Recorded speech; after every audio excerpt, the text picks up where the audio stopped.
修了剃了光头、戴着超大耳麦的男孩呢，就是我们今天的主角印度神童。他从14岁就因为各种神预言红遍了全球，成为媒体最爱的网红。但他到底是谁？预言是真的准吗？今天就让我们一起来聊聊印度神童吧。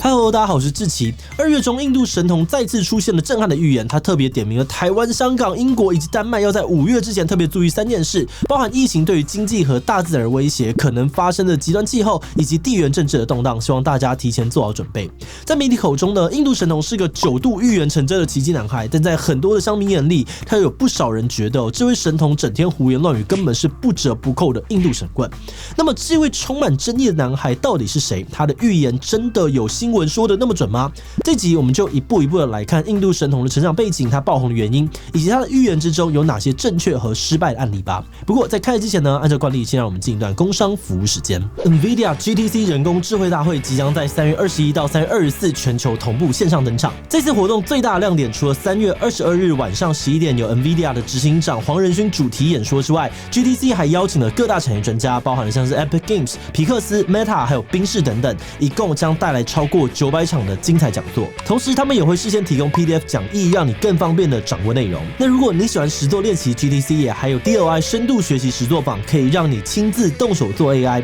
完成后还能够获得认证跟证书哦。另外，如果你是对自然语言处理有兴趣的开发者，今年 GTC 也特别推荐2堂课程，分别是透过高效能 GPU 挽救台湾濒危语言，以及揭秘对话式人工智慧，可以让你更了解相关技术。而想要学习更多实际应用的话，也可以报名有中文授课的自然语言处理实作课程，现在使用折扣码还享有优惠哦。大家有兴趣，现在就点击下方链接免费报名 GTC 线上大会，了解更多的课程资讯吧。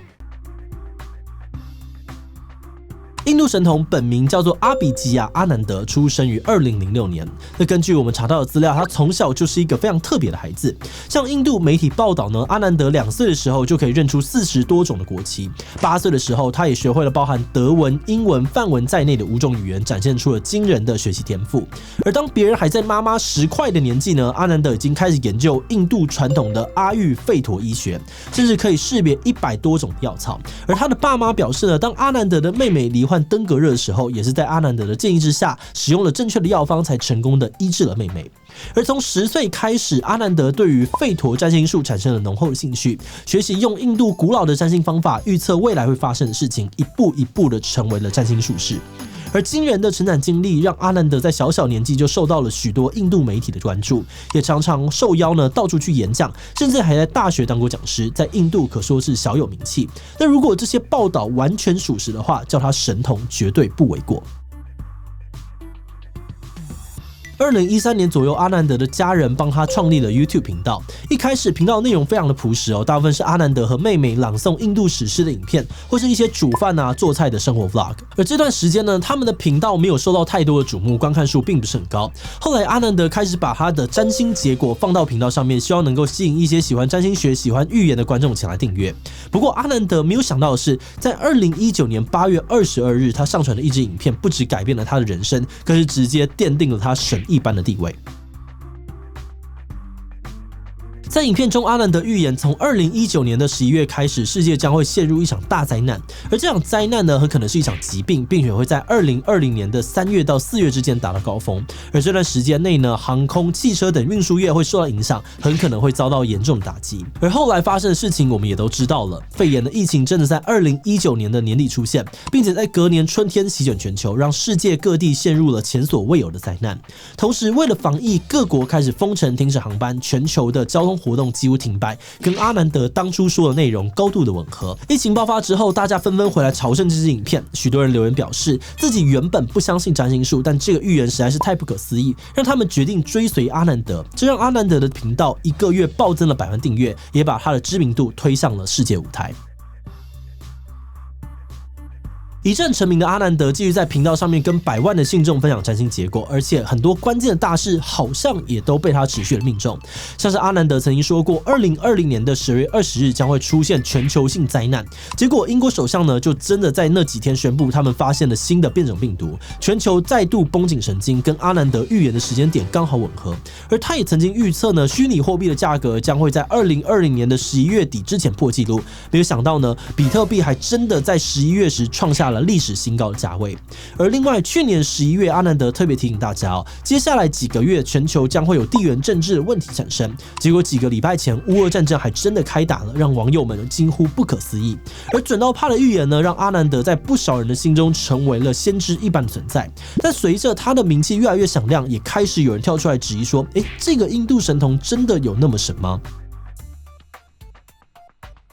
有人质疑媒体只喜欢报道阿南德猜中的那些预言，但那些没有猜中的预言，媒体都选择性忽略。举例来说，阿南德曾经说过，2020年美国和伊朗、印度还有巴基斯坦呢，有99% 的几率会开战，进而引爆第3次的世界大战。结果这些地方除了一些零星的摩擦之外，完全没有出现战争的迹象。他还预测过，2021年会出现6星连珠的天象，导致全球经济在2月的时候全面崩盘。一堆人听到之后呢，紧张的把股票抛售，但到了2月，全球经济也没有出现剧烈的动荡，害这些人被当成是韭菜收割。阿南德的预言影片每一支都长达了20-30分钟，里面都会对许多国家的经济、政治、疫情状况做出预测。但是这么多的预言，最后讲对的其实没几个，有人就质疑这样的预言是在乱枪打鸟，根本不具有可信度。而且阿南德的预言除了正确率不高之外，那些号称有命中的预言也有许多让人不服气的地方。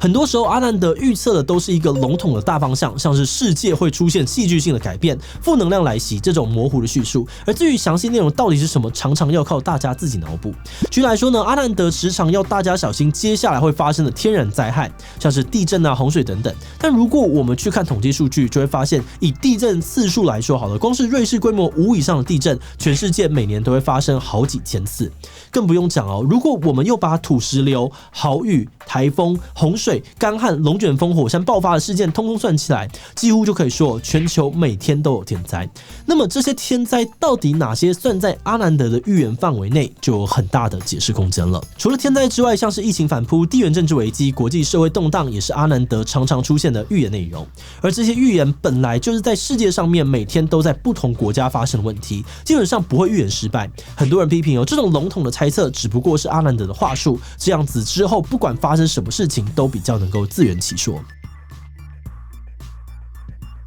有不少人觉得阿南德的预测无凭无据，也常常失准，不配称为是一位预言家。而包含国师唐启阳在内呢，有些台湾的星座命理专家也不认同阿南德的占星方式，呼吁大家不要相信阿南德。甚至阿南德也公开怀疑过疫苗的效力，认为人类必须要靠印度传统的自然疗法才有可能打败疫情。而这番言论也被许多人批评，认为阿南德根本是反对现代科学的神棍。但是也有人跳出来为阿南德反驳，他们认为阿南德的预言的确是根据星象做出的推测，但星象也会随时变化，所以预言本来就存在着一些变数，不可能保证会100% 的成真。而阿南德能够大略的猜到方向，已经很值得佩服了。更何况阿南德只是把他观察到的危险告诉大家，好心提醒其他人而已，实在是不用对他这样子放大解释。在阿南德之前呢，其实也出现过不少有名的预言家，像是这个盲眼龙婆啊、火星男孩或是炎亚纶等等的。好，不过这一次阿南德的声量呢，可是说是前所未有。我们觉得这跟疫情的发展可能有很大的关系，毕竟疫情真的是太难预测了。每次以为要解封的时候呢，时常又会爆出新的一波疫情，让大家期待落空。而久而久之，大家都想要一个答案，迫切的想要知道疫情接下来的变化。然而这个答案，许多的科学家也说不出来，政治人物也不敢乱给承诺，没有人敢保证几个月之后会发生什么样的事情。而这时，当阿南德跳出来告诉大家疫情接下来的发展时，不管准不准，对大家来说，看到有一个人帮忙指点迷津，体感上面呢就比较容易觉得好像对未来多了一点点掌控感，不安的情绪也比较稳定。不过我们在找资料的时候注意到，在印度神童的新闻下方呢，留言常常分裂成两派的极端。除了对阿南德的预言赞誉有加，感谢大大无私分享的以外呢，另外一派则是骂声不断，表示不想再看到他的新闻。也会有人开始歪楼留言，这是我家猫咪的照片啊，这是是我的早餐等等，用消极的手段来抗议这种新闻。以我们自己来说呢，我们也跟很多网友或者专家一样，并没有很相信这类的预言，顶多当个茶余饭后的话题，但爆太多，就会真的会觉得，好了，可以了，太多了。那既然争议不断，为什么媒体还是一直爆呢？我们推测很可能是因为骂得越凶，流量越多。不管是崇拜他还是讨厌他只要多一个人跑去留言按表情符号，就会让贴文得到更多的曝光机会，进而增加新闻的点阅率。换句话说，像阿南德这样的争议人物，刚好可以为媒体带来很多的流量。而为了维持阿南德的话题性，有的时候媒体就会主动寻找符合预言的新闻，让预言成真，借此塑造出他超脱凡人的形象。所以下一次看到新闻说，印度神童又预言中了的时候呢，相信大家就应该知道要怎么做了吧。好的，那这集到这边呢，今天想问大家，当你下次再看到印度神童的新闻时，你会我会觉得很烦直接略过 B 我还是呢会稍微看一下，了解最近有什么需要注意的事，自己点进去骂人或者单纯的看笑话。D 其他留言告诉我们吧。最后，如果你喜欢今天的影片，欢迎分享出去，让更多人知道印度神童到底神不神。此外呢，也可以点击这个地方看看网络红人面谈哥或是占星学与科学的对决。那么今天的这一期就到这边告一段落，我们明晚再见喽。